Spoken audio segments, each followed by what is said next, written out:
When it comes to money magic and increasing our wealth and things like that we've been speaking about this month, it really has to do with perception. And this reality that we live in, this is how we perceive our reality, and we actually create it along the way. And without going too in depth into the whole process, this reality that we have is actually a consensual reality. So if we can shift that perception, then we can actually alter the reality that we actually experience. Now, we can do this through all of the standard manifestation methods, visualization and vision boards and all those things. But let's speak specifically about magic and spell work. And that's what today's about.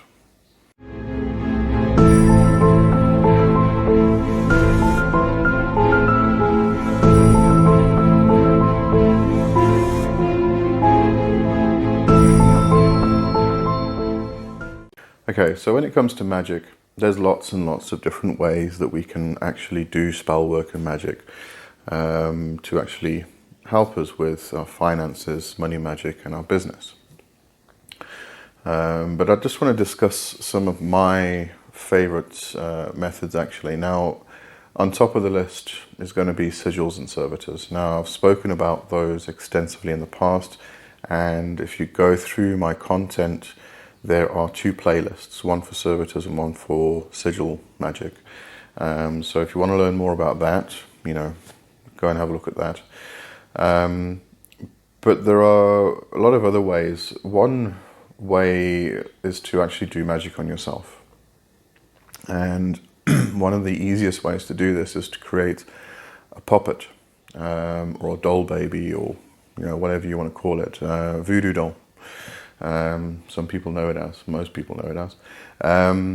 But the puppet is something that's been used for centuries and centuries in various traditions and paths. And the main purpose of the puppet is to firstly represent a person, and then you do things to that person. So it's very much sympathetic magic. So you have a doll in front of you, a puppet, however you've made it. It could be out of clay, it could be out of straw, it could be out of fabric, stuffed with herbs, for instance. There's various different ways you can actually make a puppet. But it becomes a representation of the person. Then if you want to do healing, you would do specific healing on the actual puppet, which then gets transferred through to the person in real life. So you can use this method to do magic on yourself. So all you would do is you would make a puppet, you would name it with your name, you can put a photo of yourself on its face, you would make it you. And what you can then do is do magic on the actual puppet to increase money, to increase success, to increase wealth, to increase business prospects, etc., etc., etc. Now this does fall in line with the hypersigil, and the hypersigil was brought about by, or first mentioned by, Grant Morrison. With his comics, what he did, the main character was actually a representation of himself. So he would lead the main character through different scenarios, and that would then start forming in his own life. And it's very much the same thing. So what you're doing, you're taking this puppet, which is a representation of you, and you are leading it through different scenarios and creating different scenarios, altering perception around the puppet so that perception alters around you. So you're changing the energy in a representation of yourself before that energy changes around your actual physical being and energetic being. So the puppet's a good one. Some others, candle magic. I love candle magic, which is actually quite funny because some years back I didn't think candle magic was actually really worth mentioning, but in the past couple of years I've actually used it quite a lot, and I do candle magic for a lot of people, for my clients, and it's proven to be extremely worthwhile and quite powerful and potent, actually. Now, what I like about candle magic is that while the candle's burning, you don't need to constantly think about the intent or the thing that you're actually pursuing. But while it's burning, you can carry on with your everyday, whatever you're doing during the day, whether you're working, cleaning the kitchen, whatever it is. And you know, it takes several hours for a normal candle to burn down. So as you keep moving around the house or wherever you're burning the candle, then you get a glimpse of the candle, and it just reminds you of the purpose and what you're actually pursuing and aiming for.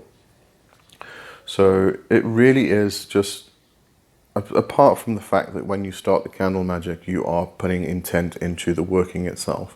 You are sending out an intent, you know, just simple, straightforward magic, really. But you constantly viewing this candle, and it just gives you that reminder for you to place in your unconscious mind again. So you don't need to keep going back and thinking, okay, what was it for? Because then you're getting conscious, then you're bringing it back to the conscious mind. So you just glimpse it, it gives you a reminder, sends it back into the unconscious, and you just carry on with your day.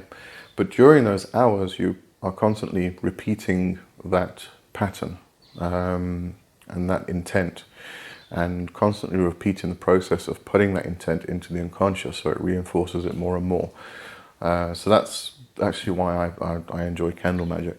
And with candle magic, you can use a green candle for money. You can, it depends on what your actual associations are. Green is usually associated with being money, and green is also associated with the earth. So it comes from those days, this color correspondence mostly comes from those days when we associated money, anything money related, with the element of earth. So we still use the green candle as that representation. But if you are actually connecting your candle magic with planets, then you would take the candle color that is appropriate to the actual planet. So have a look into that, depending on what planet you're working on, whether it's Jupiter to create a kingdom and an empire, for instance, or whether it's Mercury to bring in more communication for business or to get money flowing. You know, there's a whole, on Friday we spoke about planetary magic and using the planets in money magic, and how each one can actually be used for different purposes and different times. You know, a lunar is very good for timing. If you want to be in the right place at the right time, for instance, to get a business opportunity. Whereas Saturn is all about death, but you may have projects that you need to bring to an end, so that allows you to bring the project to an end successfully. So each of the planets have their different purpose within financial sorcery, money magic, business magic. So, you know, have a look into that. Have a look at last week Friday, we did the live. Just have a look at that video. We went through all the different planets.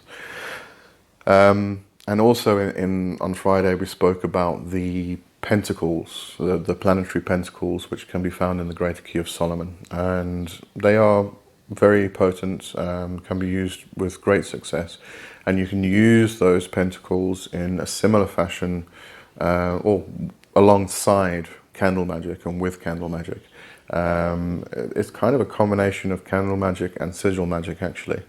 So you would be taking the pentacle and you would be burning your candle, and while the candle's burning, you can gaze at the pentacle, get into a trance, transfer the pentacle into the unconscious mind, and then continue from there. You know, it's magic, so it's open to a lot of interpretation and a lot of personal ways to actually go about doing things. If something, you know, if you read something within magic and witchcraft, you know, do X, Y, and Z, and something doesn't quite feel right to you, that's because it's personal. It needs to become personal. It needs to actually flow with your own energy and with your own personality, actually. So you can adjust and adapt to make things fit into your own energetic makeup. So all of this is just suggestions. If you don't connect with candle magic, don't do candle magic. If you connect with sigil magic, do sigil magic. There's no hard and fast rules. And nobody's saying you have to do it this way or you have to do it that way. It's magic. Another favorite of mine is the sweetening jar. Now, the sweetening jar later became the honey jar, which became more popular. And the sweetening jar itself often uses sugar. And you can use a lot of different substances as long as it's sweet. You can use caster sugar, molasses. You can use just normal granulated sugar. You can use syrup. You can use honey. Any substance that is sweet, really. Now, the difference between the sweetening jar and the honey jar is that the sweetening jar takes something like caster sugar. I use caster sugar myself. So you take something like caster sugar and you mix it with water. And if you actually take that and then you take honey or syrup or molasses, something that's kind of syrupy, and you actually compare the two. Then shake the bottle of caster sugar mixed with water, it moves fast. If you take the honey or the syrup or whatever it is, you shake that or you move it up and down slowly, you'll see that it moves slowly. So if you're going to use honey, it's mostly for things that you want to bring in your life slowly and you want to increase slowly and build up slowly. If you need something to move a bit faster, use something like caster sugar and water. It's the movement of the substance that actually determines the speed of the magic and the way it will flow into your life. So with the sweetening jar and the honey jar, you would take your base substance, which would be, as I said, the honey or the caster sugar with water, and you would then start placing objects in it. And the objects can be herbs and roots that are associated with the type of work you're doing. If you're doing it particularly for your business, you can print out your logo, put that in. You can do a petition paper, put that in. You can then obviously put in some personal items. Now, personal items can be nail clippings, hair cuttings, spit, semen, blood, anything that is associated with the body. Those are personal items. They contain your DNA, they contain the energy of you. So you can put those in. If you are doing something like money magic where you're trying to attract, you can put in a lodestone or some magnetic sand. I just usually put in a small magnet. I've got small magnets, a load of small magnets, so I just drop a small magnet in. You can put some money in as well, put some silver coins in. So anything that really associates with what you're actually trying to achieve with the sweetening jar. Now, the sweetening jar is mostly used to sweeten people up. So you can use it to sweeten up clients, you can use it to sweeten up a boss if you want to raise. If you're going for an interview or a series of interviews, you can use it to sweeten up the interviewer. In that case, you might want to use a faster substance like caster sugar and water, because it's not something you want in 2 or 3 years' time. It's something that you want now, in the more immediate future. So use a fast-moving substance. But it's usually used to sweeten somebody up or sweeten a situation up. And therefore it's obviously very good for money magic and financial sorcery. Because whether you are looking for a job, you have a job, or it's business related, you have a business, you're trying to build a business up, trying to build an empire, somewhere along the line you need to sweeten up someone or sweeten up a situation, and that helps in this situation. So Sweetening jar is very good. Once you've got all the things together, you put them in a small little jar, you put the lid on tight, and you can burn, you shake it up obviously, and then you can burn a candle on top if you want to. The candle really just heats up and activates the magic itself. So you don't need to keep burning candles on top of the sweetening jar. I usually burn a candle on mine maybe once a month, maybe every 2 months. It's just when I feel like it needs a bit of a boost again, or to be reactivated, then I'll burn a new candle on top. But it's really not that often. And then all you do is, every time you walk past the sweetening jar, you pick it up and you give it a shake. Just keep that energy moving. Don't let it get stagnant. So you want to keep shaking it, getting it moving, and it will then start bringing money in. And this is the whole aspect of what we've been speaking about, is the fluidity of money, how money likes to move. It doesn't like to come into your life and then be put in a box and not go anywhere. It needs to move. It needs to go where money likes to go. So once money comes in, you spend it to bring more money in. So this is where the sweetening jar actually is quite valuable.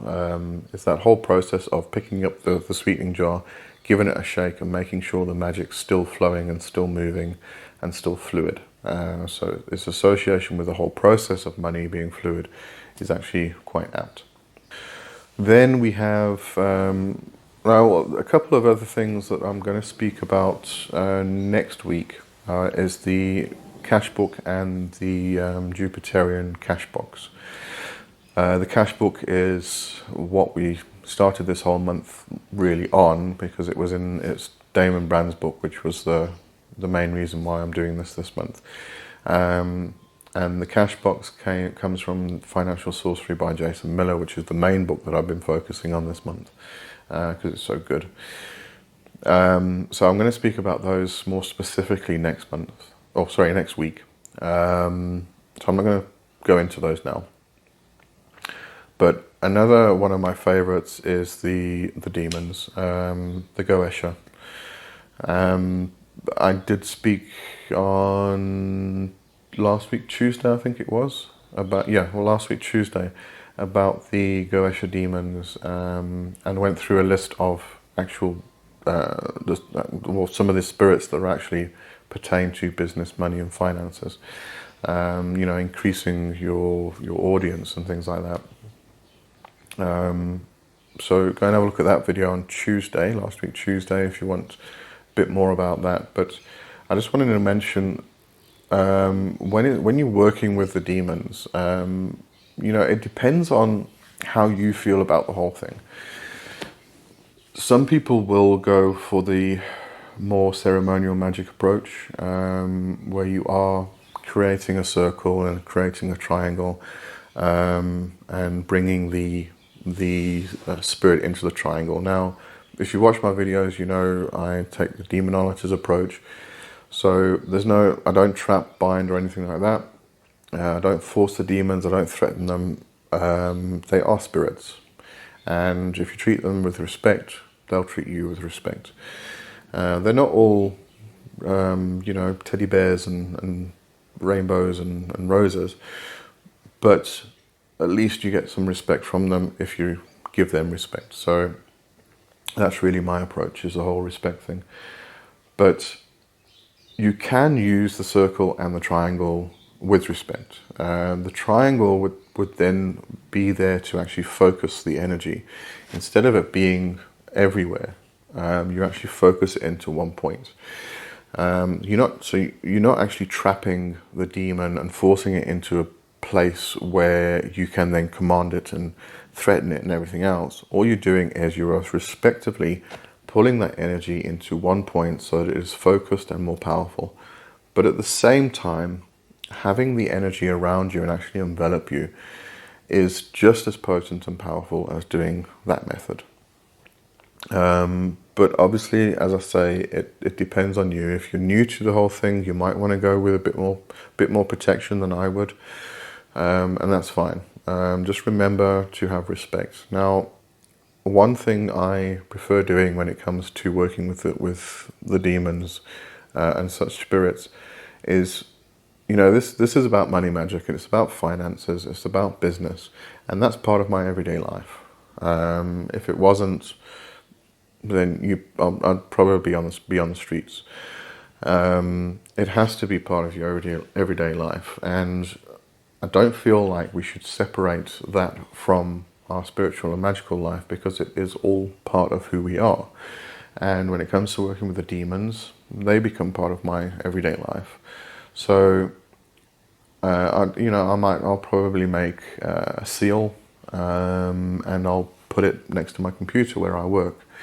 So I bring that constant flow of energy into what I do during the day and at night, depends on when I'm working. But I really don't think that we should be separating one from the other. Obviously, if you want to do a specific ritual with a specific thing in mind, you want to activate a servitor, or you want to, do some sigil work or something like that, then, you set aside a particular time, you do a particular ritual. But further than that, bringing the constant flow of energy into your life is very important. Because if we're just doing a burst of this and a burst of that, during the rest of the time, we've got these bursts going on, but is it really flowing into everything else that we're doing? So that's why I think we just need to bring it all into our daily practice, into our daily life, into everything that we're doing. So whether you're working with candle magic, you can burn a candle on your desk while you're working, and just let it burn, and then the next day just light a new one every day, just light a new candle, and you can just do candle magic that way. Or you can, create something like the cash box. And it doesn't necessarily need to be associated with Jupiter, and it doesn't need to be associated with cash itself. It can be a box which has a particular intent and has sigils on top, planetary pentacles and things like that, symbolism that actually associates what you actually are trying to achieve. And in that box you start building up energy with particular items. It works very similar to the sweetening or honey jar in that respect, is that you're actually just trying to build up energy and bring that energy into your everyday life. And that energy then shifts your perception and shifts your own reality into what you actually want it to be. So if we're just doing ritual here, ritual there, a month later we'll do another one, because we need, we find that we all of a sudden haven't got enough money, and so we do a ritual. You've got these bursts of energy that keep going out and bringing things in, but it's just grabbing something here and grabbing something there. What we really want to do is bring that constant flow in, and so that it is flowing and flowing and flowing. It's not just bursting and bursting and bursting. So as I say, that whole thing of getting the flow of that energy into your daily life is very important. And so think of it in those terms rather than doing reactive magic or emergency magic. It's just got to be a stable, constant flow of energy. And that's really it. I mean, apart from working with the Goetia spirits, you can work with any spirits, nature spirits, gods, goddesses, the planets. You can do the same thing with all of the different types of divine intelligences that are out there, depending on how you actually associate with all of them, or with each of them. If there's a particular god, for instance, maybe you want to work with Frey. He's associated with harvest, but also movement of goods, a movement of wealth and things like that. So Frey is a good god to work with. There's an absolute ton of spirits, divine intelligences, gods, goddesses, etc., etc., etc., that you can actually find and work with in this aspect.